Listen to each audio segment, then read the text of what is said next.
Revenue శాఖ అంటేనే సమస్యలకు నిలయంగా చెప్పవచ్చు. అలాంటి శాఖలో అసైన్డ్ భూముల ఫ్రీహోల్డ్ వివాదం పెద్ద చిక్కుగా మారింది.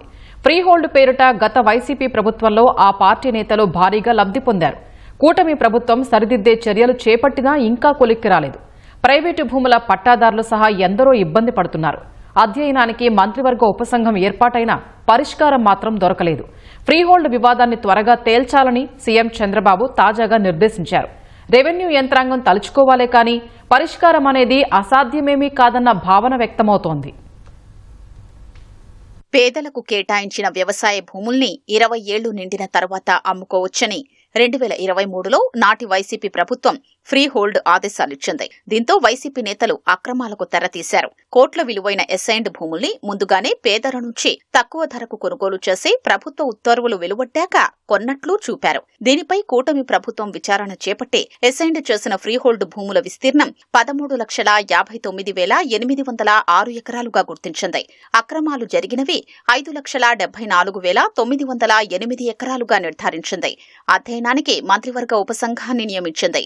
2024 ఆగస్టు నుంచి రిజిస్ట్రేషన్లు నిలిపేసింది. దీంతో చిన్న సన్నకారు రైతులు ఇబ్బంది పడుతున్నారు. కొన్ని చోట్ల ప్రైవేటు భూముల్ని కూడా నిషేధ జాబితాలో చేర్చారు. రీసర్వే పూర్తయిన గ్రామాల్లోని పట్టా భూముల్ని సర్వీసు ఈనాం కింద చేర్చి నిషేధ జాబితాలో పేర్కొనడం క్రయ విక్రయాలకు అడ్డంకిగా మారింది. రాష్ట్ర వ్యాప్తంగా కొన్ని చోట్ల ప్రైవేటు భూముల్ని అసైన్డ్ భూములుగా గుర్తించి నిషేధ జాబితాలో చేర్చారు. అలా 5,433 ఎకరాల ప్రైవేటు భూములు ఉన్నాయి. వాటిని పట్టా భూములుగా మార్చి రిజిస్ట్రేషన్ కు అనుమతించారనే డిమాండ్ వినిపిస్తోంది. 64,151 ఎకరాలకు నిబంధనల ప్రకారం 20 ఏళ్లు పూర్తయినా కలెక్టర్లు ప్రొసీడింగ్స్ ఇవ్వలేదు. కలెక్టర్లు ప్రొసీడింగ్స్ ఇచ్చి రిజిస్ట్రేషన్ కు అనుమతిస్తే పరిష్కారం లభిస్తుందని పలువురు చెప్తున్నారు. చుక్కల భూముల జాబితా నుంచి 17,901 ఎకరాల భూముల్ని తొలగించి ఫ్రీహోల్డ్ కు అవకాశమిచ్చారు. అయినా రిజిస్ట్రేషన్ ఇతర లావాదేవీలు జరగడం లేదు. వాటి లావాదేవీలకు అవకాశమివ్వాలన్న వాదన వినిపిస్తోంది. ఆర్ఎస్ఆర్ పుస్తకాల్లో పేర్కొన్న 11,739 ఎకరాలకు మించి ఫ్రీహోల్డ్ కింద మార్చారు. రీసర్వే పూర్తి కాని గ్రామాల్లో వెబ్లాండ్ లో ఉన్న విస్తీర్ణాన్ని మాత్రమే ఫ్రీహోల్డ్ చేస్తారు. రీసర్వే పూర్తయ్యాక వాస్తవంగా అనుభవంలో ఉన్న విస్తీర్ణం మాత్రమే ఫ్రీహోల్డ్ అవుతుంది. ఇవి 22A జాబితాలో ఉంటాయి. వెబ్లాండ్ 22A కింద అమల్లో ఉంటుంది.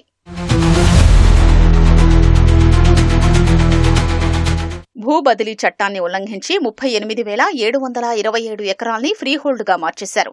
భూమిపై వాస్తవ ఎస్ఐని ఉండి అడంగల్లో వారి పేరుంటే ఫ్రీహోల్డ్ చెయ్యొచ్చు. లేదంటే పీఓటీ చట్ట ప్రకారం చర్యలు తీసుకోవాలి. రికార్డుల్లో 25,491 ఎకరాల భూమి ఫ్రీహోల్డ్ గా మారింది. కానీ భూమి అతని ఆధీనంలో లేదు. వాస్తవ ఎస్ఐని పట్టాదారుగా నమోదైతే అతనికి ఫ్రీహోల్డ్ చేయడమే పరిష్కారంగా చెప్తున్నారు. వాస్తవానికి 28,318 ఎకరాలు అసైన్మెంట్ భూములు ఇచ్చి 20 ఏళ్లైంది. ఇంకా ఫ్రీహోల్డ్ లోకి మార్చలేదు.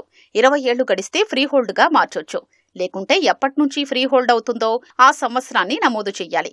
3,516 ఎకరాల చెరువులు, కుంట పోరంబోకుల్ని కూడా కొందరు ఫ్రీహోల్డ్ గా మార్చేశారు. నీటిపారుదల శాఖ ధృవీకరిస్తే వాటిని 22A జాబితాలోనే ఉంచాలి. లేదంటే ఫ్రీహోల్డ్ చేయొచ్చు.